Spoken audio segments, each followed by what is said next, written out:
Iniciamos com a notícia que dá conta que o Presidente da República de Moçambique, Filipe Jacinto Nyusi, manteve na tarde deste domingo um encontro com o líder da Renamo, Afonso Dhlakama, na qual falaram dos próximos passos a seguir no diálogo para o alcance da paz efetiva no país. O encontro teve lugar na Serra de Gorongosa, onde o líder da Renamo se encontra.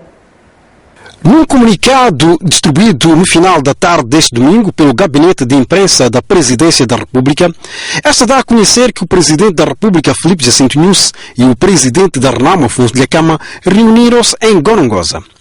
Segundo o mesmo comunicado que temos vindo a citar, os dois líderes discutiram e acordaram sobre os próximos passos no processo da paz, que esperam que seja concluído até finais do ano.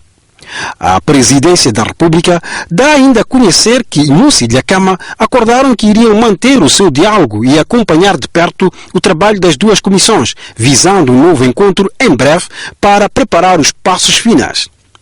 Este é o primeiro encontro entre Filipe Nyusi e Afonso Dhlakama desde que iniciou a trégua sem prazo, anunciada no fim de maio e que pôs fim às hostilidades entre as Forças de Defesa e Segurança de Moçambique e os homens armados da Renamo.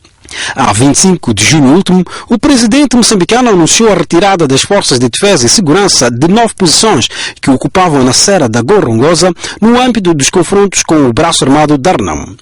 Refere-se que as duas partes estão a preparar propostas dos instrumentos legais relativos à descentralização administrativa, depois de ter sido acordada a trégua e a agenda que os grupos de trabalho que negociam a paz definiram. O primeiro-ministro Carlos Agostinho do Rosário diz que o Presidente da República, Filipe Jacinto Nyusi, demonstrou mais uma vez o seu comprometimento com a paz ao se deslocar às matas para se encontrar com o líder da Renamo, Afonso Dhlakama. O sentimento é de satisfação porque, na verdade, um ato daqueles é um ato que demonstra que o Sr. Presidente da República está empenhado e está comprometido com a paz. É um ato efetivamente de um estadista, de uma pessoa comprometida com o seu povo, comprometida em devolver a paz aos moçambicanos. O agregado familiar do primeiro-ministro Carlos Agostinho do Rosário foi recenseado nesta segunda-feira em Maputo. No final do censo, o primeiro-ministro exortou os moçambicanos para continuarem a colaborar com os recenseadores, com vista a garantir o sucesso do 9º Censo Geral da População e Habitação.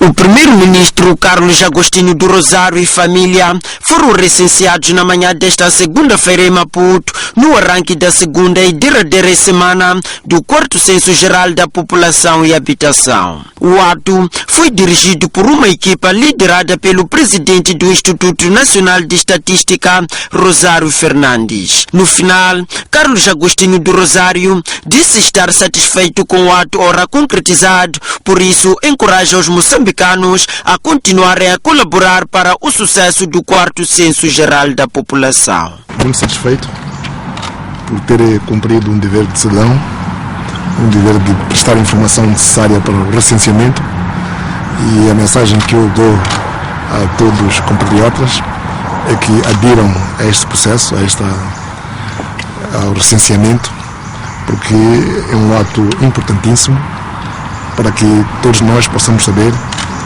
quantos somos como moçambicanos, aonde vivemos, em que condições vivemos, quantos homens temos, quantas mulheres temos.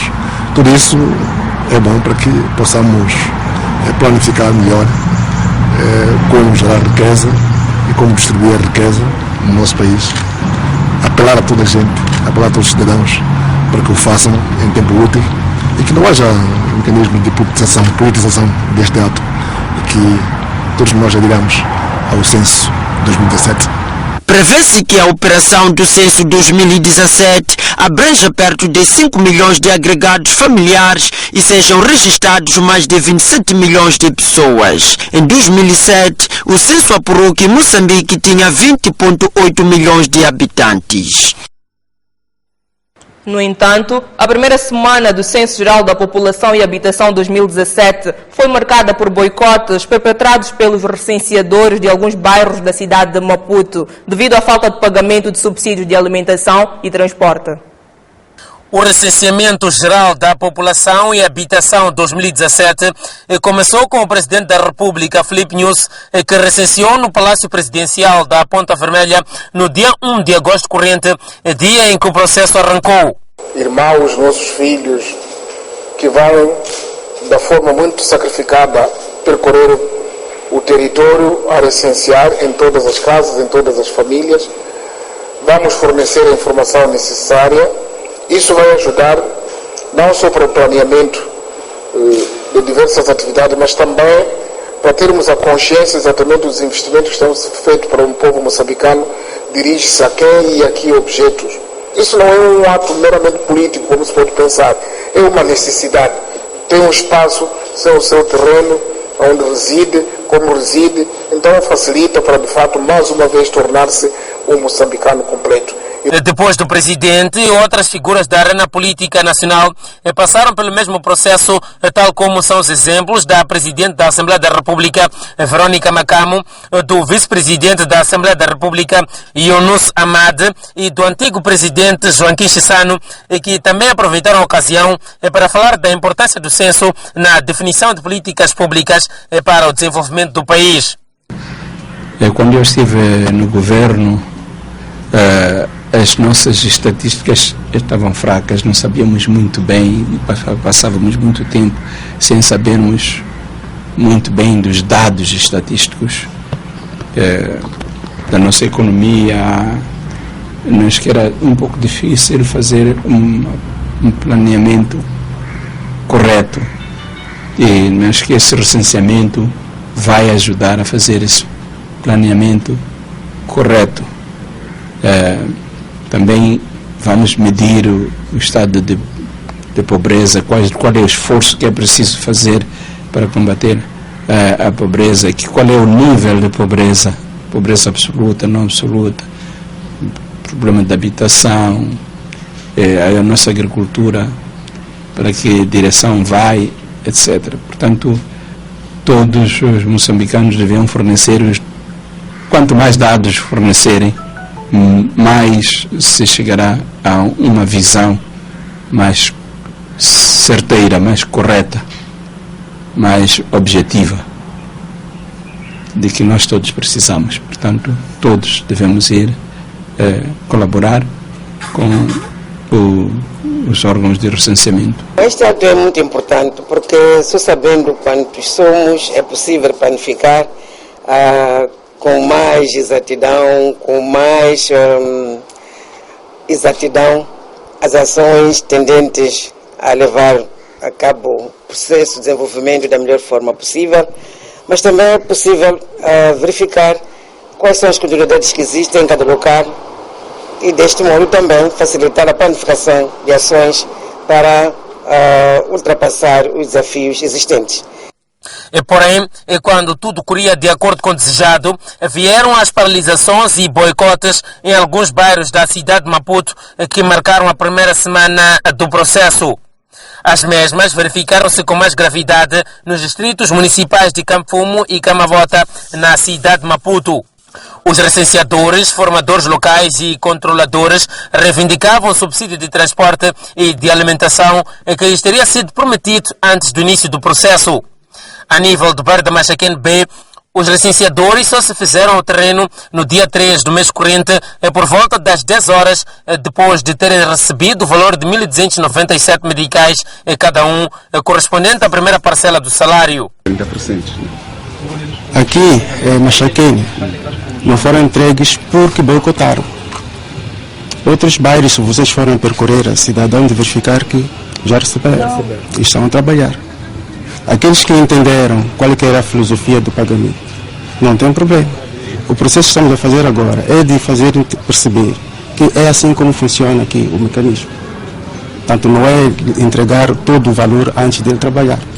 E com este boicote não vai comprometer aquilo que são os prazos a tempo como o processo? Como é que está a situação? Nós acreditamos que não vai comprometer, porque as pessoas boicotaram sim, mas não foi todo o dia. Mesmo ontem recebemos dados dos processos contínuos, né? Digamos, diariamente nós temos tido informação de qual é o progresso diário da atividade. Então, tivemos mais de 70% de progresso das atividades do que estava previsto. Sim, sim. Reagindo à paralisação, o chefe do Departamento de Finanças, Melissa Moate, disse que o boicote deveu-se à falta de informação clara sobre os valores a serem pagos aos licenciadores, bem como a forma em que estes seriam pagos. Para resolver por completo esta paralisação, o presidente do Instituto Nacional de Estatística, Rosário Fernandes, manteve um encontro com os protagonistas da greve. Durante a reunião, Rosário Fernandes anunciou a criação de uma nova comissão censitária da cidade de Maputo, chefiada por Cirilo Tembe, e suspendeu temporariamente Melissa Moate, que estava à frente do Departamento de Finanças a nível da cidade de Maputo, sem justificação clara, mas suspeita-se que a suspensão esteja ligada à paralisação registrada nos dias 2 e 3 de agosto. A sede, a Direção de Administração e Finanças já tinha descentralizado essa parcela de dinheiro para essa finalidade. Fizemos a conferência e propôs-se o seguinte facto: era isso. Era legítimo que a cidade fizesse as devidas contratações. Portanto, a legitimidade está cumprida. Em suma, a realização do Censo Geral da População e Habitação durante a primeira semana foi marcada por paralisações, o que coloca em causa a sua eficácia. Refira-se que esta situação culminou com a suspensão do diretor de finanças ao nível da cidade de Maputo, Melissa Moate. A República da Coreia vai desembolsar perto de $700 mil norte-americanos para financiar o plano diretor de abastecimento de água à cidade de Xaixai e estudos de viabilidade em Nampula. O financiamento foi garantido através da assinatura de um memorando de entendimento entre o presidente do Instituto Coreano de Indústria e Tecnologia da Coreia e o diretor-geral da FIPAG. O presidente do Instituto Coreano de Indústria e Tecnologia do Ambiente da República da Coreia, Kwang Yi, e o diretor-geral do FIPAG, Mário Paulino, assinaram nesta segunda-feira em Maputo o memorando de entendimento para o financiamento do plano diretor de abastecimento de água à cidade de Xaixai e estudos de viabilidade para as cidades de Nampula e Lixinga, avaliados em mais de $700 mil americanos. O abastecimento de água potável em Moçambique é desafiado por demandas acrescidas, derivadas da mobilidade demográfica e crescimento populacional e urbano, bem como da escassez de água por razões climatológicas, o que se traduz na limitação das fontes de captação para a produção de água. Em função desta característica, somos chamados a planificar e mobilizar recursos para a realização de investimentos para a expansão dos sistemas de abastecimento de água, provendo infraestruturas de captação, produção, transporte, reserva e distribuição de água. Havendo interesse mútuo do Governo de Moçambique e do Governo da Coreia na promoção do projeto de cooperação para o desenvolvimento de um plano diretor de abastecimento de água para a cidade de Xaixai, estudos de viabilidade de investimento do abastecimento de água para as cidades de Lixinga e Nampula, este acordo de financiamento irá permitir que o Governo de Moçambique continue com as ações de melhoramento e expansão do abastecimento de água para as populações mais carenciadas, com vista a atingir as metas de desenvolvimento sustentável. O projeto de implantação do sistema de tratamento e abastecimento... Basta que pagues a tua subscrição GoTV durante 3 meses consecutivos, sem deixares de desligar, e a partir do 4º mês irás receber o teu crédito todos os meses, desde que não deixes de desligar a tua conta. GoTV. Vive apaixonante.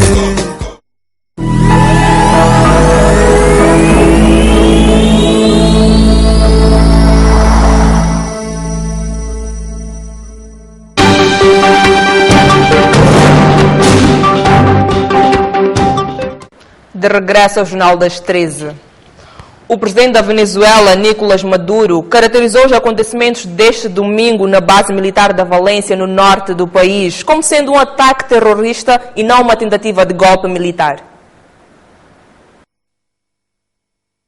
Numa declaração na televisão pública, Maduro pediu a pena máxima para os envolvidos no incidente, no qual uma das pessoas perdeu a vida e 8 foram detidas. E eu pido a máxima pena para... Peço a pena máxima para os envolvidos neste complô de ataque terrorista. Pena máxima e que não tenham nenhum benefício em nenhuma circunstância civis e desertores, afirmou. Civiles e desertores. Num vídeo nas redes sociais, o homem que se apresentava como oficial reivindicava uma ação cívica e militar para restabelecer a ordem constitucional. O líder da oposição e o governador do estado de Miranda, Henrique Capriles, acredita que muitos militares estão contra o governo. Não queremos que toda a família militar seja o que ouvimos das cúpulas militares, porque todos os venezuelanos, ou uma imensa maioria dos venezuelanos, estão a enfrentar os mesmos problemas. Este ataque surge no momento em que a Assembleia Constituinte, contestada pela oposição e por uma parte da comunidade internacional, inicia os trabalhos. A Assembleia, que está dotada de plenos poderes e pode dissolver o Parlamento, tem como missão principal reescrever a Constituição chavista de 1999. 33 migrantes foram resgatados este sábado no Mar Egeu entre a Turquia e a Grécia pela Polícia Marítima Portuguesa. We're gonna help you, don't worry, okay? Hey! Don't cry, you don't need to cry. You are security now. We are here to help you, okay? A Polícia Marítima Portuguesa resgatou 33 migrantes de um bote no Mar Egeu no sábado entre a Turquia e a Grécia. A bordo da embarcação estavam 9 crianças, 9 mulheres, incluindo uma grávida, e 15 homens, todos oriundos do Afeganistão e da República Democrática do Congo. Após a operação transbordo, os migrantes foram levados para o porto grego Scalas Caminas, na ilha de Lesbos. O encerramento das instalações da televisão Qatar Al Jazeera em Israel está a deixar preocupada a Associação da Imprensa Estrangeira naquele país. A Associação da Imprensa Estrangeira em Israel está preocupada com a intenção do governo de Benjamin Netanyahu de encerrar as instalações da televisão Qatar Al Jazeera no país. Em comunicado, a associação afirmou que Al Jazeera é um membro de boa reputação e que vai decidir como proceder depois de estudar a decisão de Israel. O documento surgiu depois do anúncio do ministro israelita das Comunicações. Ultimamente, quase todos os países da nossa região determinaram que Al Jazeera apoia o terrorismo, apoia a radicalização religiosa dos Estados do Golfo, incluindo a Arábia Saudita, a Jordânia e o Egito, países com os quais Israel tem a intenção de promover acordos regionais, políticos, económicos e mesmo de defesa, afirmou Ayob Kara. Passamos agora ao desporto nacional. O Ferroviário de Maputo venceu este domingo o seu homónimo de Nampula por 3-1 em partida a contar para os quartos de finais da Taça Moçambique. No primeiro jogo realizado, chamada Capital do Norte, a equipe de Arnaldo Salvado venceu por 1-0. O Paulo de Fulano recebeu este domingo o jogo da segunda mão da eliminatória referente aos quartos de final entre o Ferroviário de Maputo e o Ferroviário de Nampula. Os locomotivas de Nampula vinham com uma vantagem mínima de 1-0 conseguida na Capital do Norte. Com a derrota na primeira mão, cabeu aos locomotivas de Lucas Barrarijo entrarem no retângulo de jogo com o objetivo de virar o resultado a seu favor. Logo no minuto 2, o Ferroviário de Maputo inaugurou o ativo, com o golo a ser apontado por Mário, que concluiu da melhor forma uma excelente jogada de Diogo, empatando deste modo a eliminatória. Os comandados de Barrarijo, aos 4 minutos, marcaram o segundo, por intermédio de Luís, de cabeça, que correspondeu a um cruzamento vindo do lado direito de Xinjiok, virando a eliminatória. Depois desta entrada em falso dos nampulenses, estes reencontraram-se e organizaram o seu jogo. Como consequência de um bom momento, aos 25 minutos, reduziram para 2-1. Amadou foi o autor do gol, colocando-se o Ferroviário de Nampula novamente em vantagem na eliminatória. Foi com este 2-1 que as duas equipas recolheram ao intervalo. No orientamento da partida, viu-se um cai-cai de Ferroviário de Nampula que pretendia assegurar a vantagem mínima que lhe era favorável. Aos 85 minutos, num remate de Diogo, este fez o terceiro gol dos locomotivas da capital, um tento que ditou a qualificação do Ferroviário de Maputo para as meias finais, onde terá pela frente o Costa de Sol. Arnaldo Salvado diz que a sua equipe começou mal o jogo e assume a responsabilidade do mau desempenho do Ferroviário de Nampula. Carlos Baúte, treinador adjunto do Ferroviário de Maputo, diz que os jogadores da sua equipe tiveram paciência suficiente e o golo que a equipe procurava apareceu. uma eliminatória que nós trazíamos vantagem de casa e praticamente entregámos o jogo ao adversário logo no início. Uma entrada muito má, os primeiros 10 minutos péssimos, jogadores completamente a dormir, ninguém no meio campo, nem na defesa, nem guarda-redes, e 2 golos de oferta. Lá, logicamente, elevaram o estado de espírito da equipa do Ferroviário de Maputo. Conseguimos depois sacudir um pouco esse endormecimento em que estávamos. Chegamos ao golo que nos daria ainda naquele momento também vantagem na eliminatória e atingimos o intervalo a dominar também claramente o jogo. Esta segunda parte tentámos controlar o resultado que nos era favorável, mas pronto, um bom golo do Diogo, um grande golo, não há dúvida, em qualquer parte do mundo. E nós agora mesmo no fim, no último lance, temos a oportunidade de novo de ficar em vantagem na eliminatória e não conseguimos. Então, resta-nos dar os parabéns ao Ferroviário de Maputo. Para nós uma época que está a ser frustrante, não estamos bem no campeonato, tínhamos alguma esperança nesta competição e não conseguimos. Logicamente que tenho a responsabilidade, terei que falar agora com a direção do clube. A responsabilidade é minha e a época não está a ser boa. Para mim é muito frustrante em querer dar o melhor pelo clube e não estarmos a conseguir. Resta-nos claramente acabar o campeonato com alguma dignidade. E o que é que vai dizer a direção, Mister? Bom, é a conversa que tem que falar com o presidente do clube, é uma nova direção, tem que pensar no futuro também. Se o presidente achar que vale a pena de momento colocar outra pessoa a trabalhar, será por decisão dele, não é? Eu não estou a abandonar o barco de forma alguma, estarei com toda a vontade de ajudar o Ferroviário de Nampula até ao fim, mas também tenho que saber que tenho que assumir as responsabilidades dos resultados que não foram aquilo que eu queria e logicamente nem a direção nem os adeptos também querem. Desportivamente temos que reconhecer, campeão só vai ser um, o vencedor da taça também, assim todo mundo, mas a época não foi boa, estou triste por isso. Sem dúvida nenhuma, acabou sendo uma vitória sofrida. É verdade que entramos bem no jogo, conseguimos praticamente até os 10 minutos a vencermos por 2-0. O resultado é esse que já nos levava praticamente a outra fase. Numa jogada inofensiva, praticamente permitimos com que o Ferroviário de Nampula chegasse ao golo que praticamente ia anular tudo. Mesmo assim, segunda parte, tivemos que chamar a atenção dos jogadores para que tivessem um bocadinho calmo e que tenhamos mais 45 minutos para resolver a eliminatória. Penso eu que os jogadores tiveram calma suficiente, tiveram paciência suficiente e conseguiram praticamente marcar o golo que nos leva a outra fase. Penso que o objetivo foi alcançado e há que parabenizar praticamente a calma e a frieza e o esforço que esses jogadores empreenderam nesses 90 minutos. Do futebol ao atletismo. Arrancou neste sábado no Parque dos Continuadores o campeonato da cidade de Maputo em séniores masculinos e femininos. Em masculino, a prova foi ganha por Nelson Magaia, atleta de Ferroviário das Maotas. O Parque dos Continuadores em Maputo é palco desde esta tarde do campeonato do atletismo em séniores masculinos e femininos. A prova vai comportar 2 jornadas. Nos 10.000 metros em masculinos, a prova esteve reservada ao atleta dos Locomotivas das Maotas, que deixou para trás Bento Gervásio do Majeje, que acabou classificando em segundo lugar. No fim da corrida, Nelson Magaia, dos Locomotivas, era um atleta visivelmente feliz e diz que esta vitória é fruto de um grande trabalho e orientação do seu treinador. O sentimento é muita alegria, muito treino, muito sacrifício. Sim. Qual é o segredo? O segredo é muito treino, obedecer às leis do treinador, passar a dormir cedo, não ter muitas brincadeiras. Sim. Quais são os objetivos pessoais nesta prova?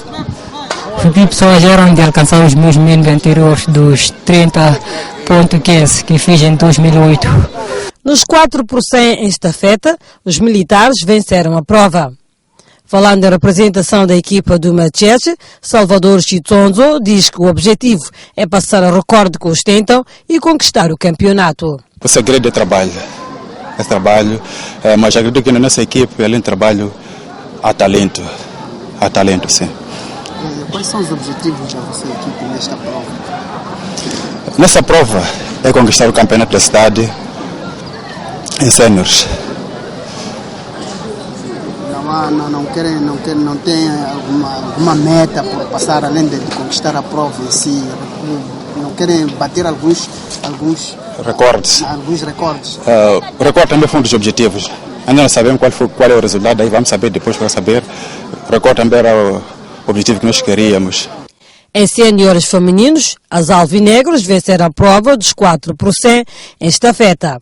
Silva Panguana, uma das atletas do esportivo em representação da equipa, no fim da corrida disse que a prova foi boa, mas cansativa. Foi boa, um pouco cansativa, mas foi boa, deu para correr. Como é que olha para estas provas perante a participação dos outros atletas, tendo em conta que está à beira o campeonato nacional? Bem, para mim o campeonato de hoje, ou melhor, esse campeonato começando com o dia 2, que é o primeiro dia, não foi nada bom para mim. Falo mais do que aconteceu nos 100 metros. A partida dos 100 metros não foi, para mim aquilo não foi partida. E então eu não vou dizer que esse campeonato está a correr bem. Para mim começou mal. Só espero que termine bem, mas começou mal. Como é que vê a participação de outros atletas neste campeonato? Acho que tá tudo bem, né? Até agora são poucos que se queixaram, todo mundo queixou-se mais por causa da partida, a pistola falha. Eu acho que está tudo bem, tirando o que aconteceu, está tudo bem. Participam neste campeonato o Ferroviário de Maputo, o Macheche, o Ferroviário das Maotas, Desportivo de Maputo, o P e o Núcleo de Bagamoyo. Está completa a informação referente ao Jornal das 13. Mais informações nos nossos próximos blocos noticiosos. Boa tarde.